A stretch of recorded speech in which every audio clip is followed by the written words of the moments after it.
The Brewhouse was created to capture and share with you the long history of the Genesee Brewery, but the brewery itself isn't half as interesting as the beer and the people who make it. Visit GeneseeBrewhouse.com.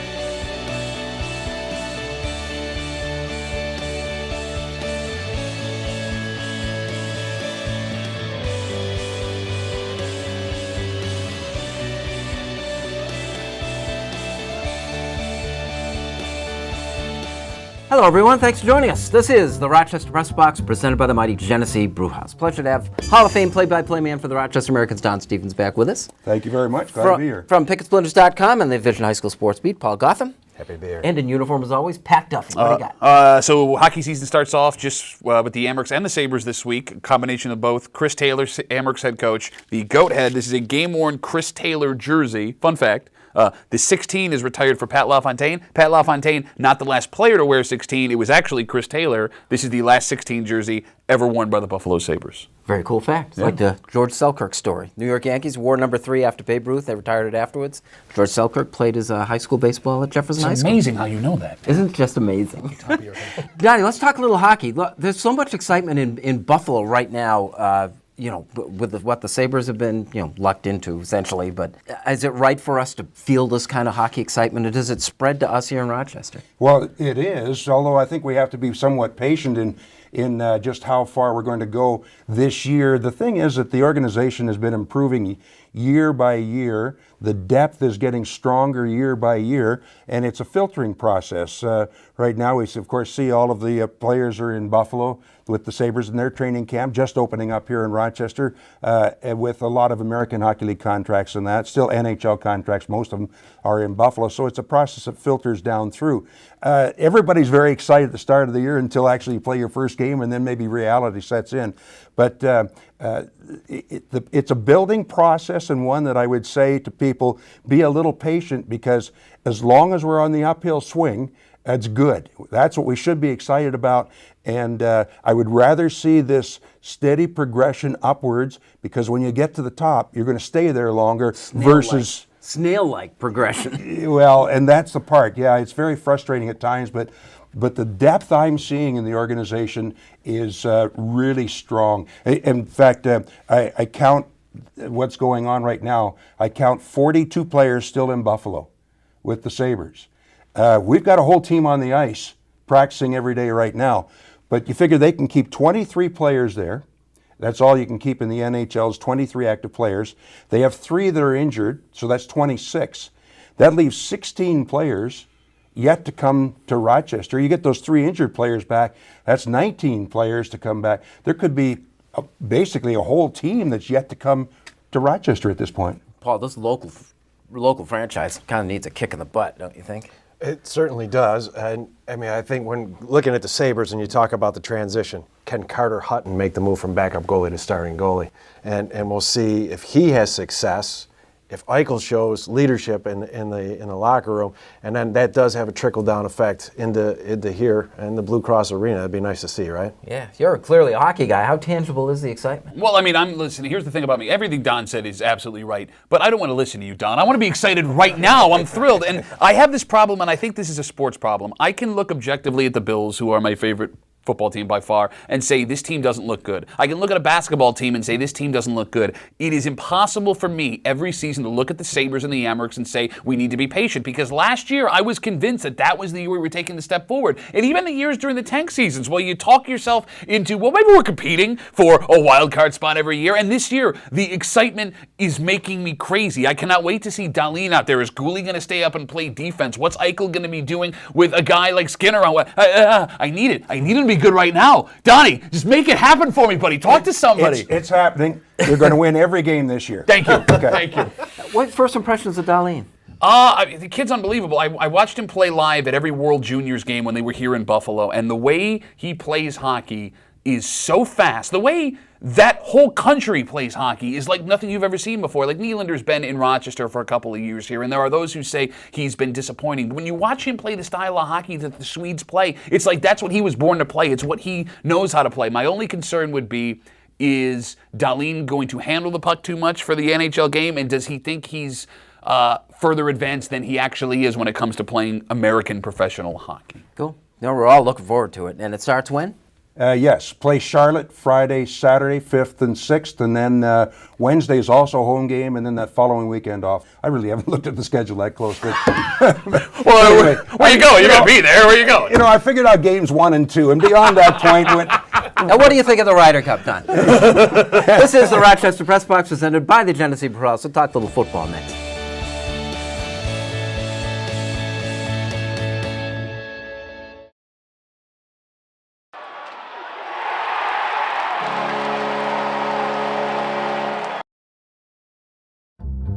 The Press Box is brought to you in part by Bay & Goodman Pizza, a local Rochester favorite. Corner of North Winton and Browncroft, Bay & Goodman Pizza.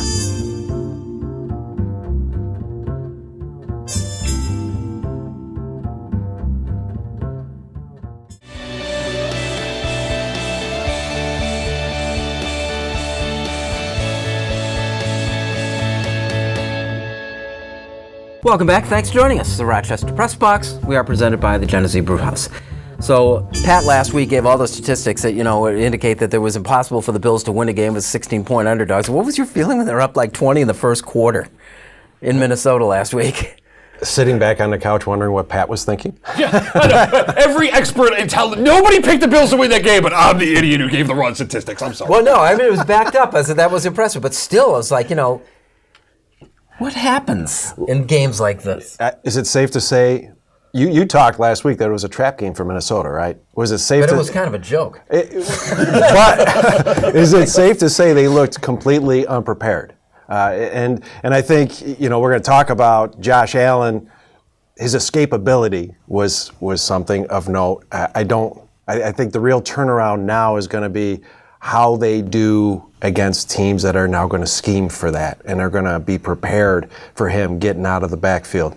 But the big thing, the defense, that was what was advertised, right? That's what we were expecting was the Bills to have a pretty good defense, and it looked that way Sunday. So that's the one thing that I think is a positive out of it. Turning point or an aberration? I have no idea at this point. I don't know what the heck's going on. I do think that Minnesota made their mistake and sealed their fate on that first drive because the Bills marched down the field and scored that touchdown, and it's like, whoa, like I was ready to celebrate then. Whatever happens after this, it's just gravy, right? Minnesota tried to equal the pace of what the Bills were doing. They wanted to answer immediately, and it was incomplete pass, fumbled. Now the Bills have the ball going the other way with that short field again. I think that Minnesota got in their own heads, that they felt like they had something to prove against a team that was bad and didn't want to get embarrassed and embarrass themselves in doing so. So that being said, I don't know. In fact, I'm almost positive this isn't sustainable for the Buffalo Bills. But you have a Green Bay team on Sunday that hasn't won in 2 games, that hasn't looked fantastic. Their quarterback might be injured. And listen, I don't know if you can scheme for Josh Allen running out of the backfield because it's not like 90% of those plays that happen, they weren't on purpose. And the receivers that he's throwing to, Jason Kroom, Chris Ivory, what are you going to do? Double Jason Kroom? Go ahead. Like I don't know what to think for Sunday. Well, pick it. We're playing a 10-point line. You brought it up. All right. I still think the Packers cover. But I'm only going to pick against the Bills on a spread like that one more week. And if they prove me wrong, I won't do it again. But I do think it was more of a fluke than it was what this team was against Minnesota. Yeah, I think we have more evidence to the negative side. I'll pick Green Bay also. What do you think? Green Bay outright, but Bills with points. Okay, sick Bills. What do you think, Donnie? being part of the organization, I guess I better pick the Bills. Oh, that's right. What am I even asking you for? Say, look, But you know what? I think that Josh Allen's going to do the high hurdles in 9 seconds flat, so I think they'll be all right. No, it was quite a display, and I think it was a combination of the Vikes shooting themselves in the foot, and everything went right for the Bills, including both lines, offensive and defensive. They really came around, so I think they gained a lot of ground. I think they're going to be better than obviously what they were in the first couple of games. How strong, I don't know. Again, be patient. I say something that everyone can agree with. You got a second game for us? Well, You like your Broncos, don't you? Yeah, I'm one of those places. I went through high school in Denver and that, so I was kind of one of my homes, and I always liked the Broncos. And so even though the Chiefs on Monday night are probably favored, I'm going to pick the Broncos. All right. Bears at home, giving up 3 points over Tampa Bay. I'll take that. You like the Bears in particular? You seem like a Bears guy. Not really, but Khalil Mack and Tampa Bay is a mess. I'll give 7. I'll take New England at home. Vegas has been weird all week long. You got the Cowboys playing the Lions, yet the Lions are 3-point dogs, despite the fact that the Cowboys are tire fires and the Lions have just come off against a win against New England. I'm taking the Lions to cover the 3 points against the Cowboys. You know, a lot of things aren't going to form so far. What is going on? It's a lot of fun. This is the Rochester Press Box presented by the Genesee Brewhouse. Like It or Not is next.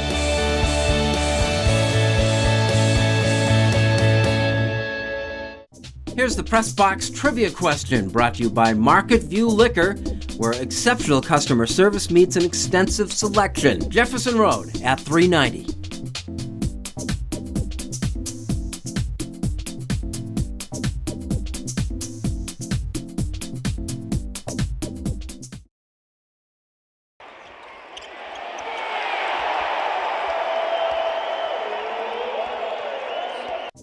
Here's the Press Box trivia answer brought to you by Market View Liquor, where exceptional customer service meets an extensive selection. Jefferson Road at 390.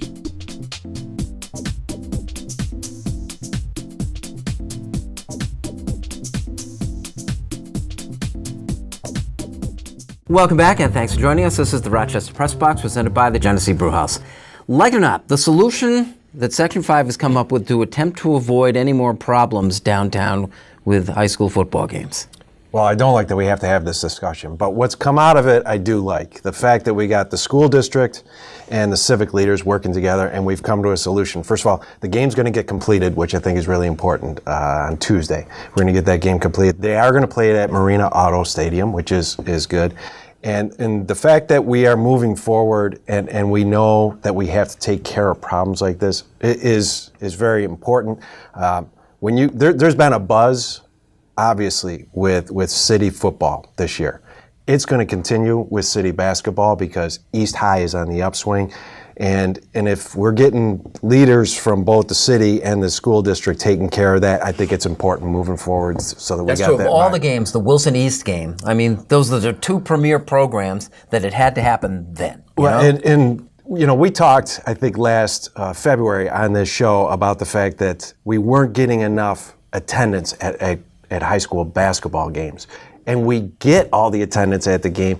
And then all this happens. The nice thing, when it all comes down, when it all shakes down, the players and the coaches had nothing to do with this. And then we're finding out that those who were involved were not from the schools themselves, which doesn't surprise me at all. Because when it comes down to it, the administration at East and Wilson, the coaching staffs at those two schools, there's a lot of positivity around those school buildings, and I'm not surprised that they're taking care of it. So was the kids have to sign up at the school ahead of time for advance tickets or come to the game accompanied by an adult? Yes. Does that fix it? We'll see. No, I like it or not. What Tiger Woods did over the past weekend, how can you not like it? You know, I'm probably one of the millions who didn't really watch a whole lot of golf in the past, but this summer I've been glued to my TV every Friday, Saturday, and Sunday watching Tiger Woods to see what he would do. The maturity that he is showing now is just incredible. His interaction with the fans and that, he's actually come down to earth and a human being, and the what he's battled through and the way he's come back is just phenomenal. And of course, that was just one of the greatest moments in sports, I think, to watch him approaching the 18th green and the herds of people. Is kind of like watching the running of the bulls almost, you know. And what a great scene that was for the world of sports, and especially for golf. I just loved it. Yeah. Yeah, how can you script this better coming into the Ryder Cup? Right? Well, I mean, it is remarkable, right? You're right. First of all, with the Ryder Cup, true. It also sets up for huge letdown, me being the pessimist that I am, right? Like, golf is that game where you think you have it figured out, and then all of a sudden, no. And it works for Tiger as well. But the redemption story that Tiger Woods has become, because it was, 4 short years ago that everybody hated him. It was a year and a half ago that he was pulled over not being able to speak because he was all hopped up on pain medication. And then for him to be the darling of this country once again, that's the story, right? Exactly. I mean, the fact that he's playing golf the way he is amazing, but My wife doesn't hate him anymore, and my wife hates everybody who does stuff like that. Like, that's what's crazy to me. If you lay out the story and a movie producer would turn it down. Exactly. Seems to me. Yes, yes. This is the Rochester Press Box. We're presented by the Genesee Brewhouse. Unfinished Business is next.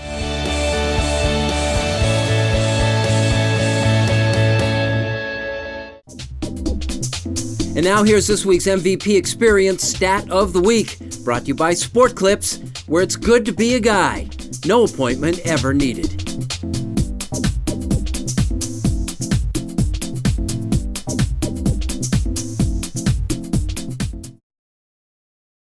And now to Eichel. He floated one. Sip. Peel. Win. Remember this moment forever. Man, that was great.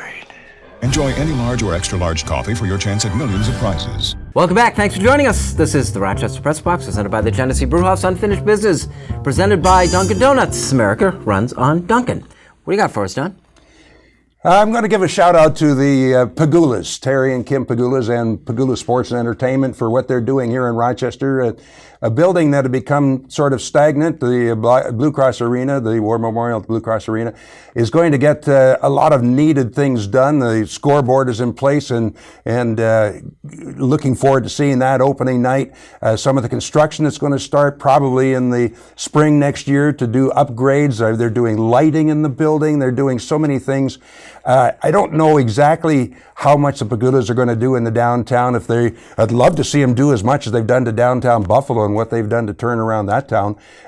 Do it here, but at least they're participating. They're becoming part of this community even more so, and I think it's only good for all of us. Partnership is working, don't you think? Oh, absolutely. It's been just night and day. It's been just the greatest thing that's happened to hockey, especially here in Rochester. Yeah, we talked about tangible, enthusiasm about the hockey team on the ice. Do you feel it in the building that the whole thing is a little more excitement? Yeah, there were things that happened last year. I think of, for example, the night that Brian Giunta played the game and the house was packed. And even though we sort of like just destroyed the playoffs game, but the atmosphere there was great, and I think if we ever put together, the support is there, and when we put together a winning team, the support is going to be just incredible. Cool. Paul.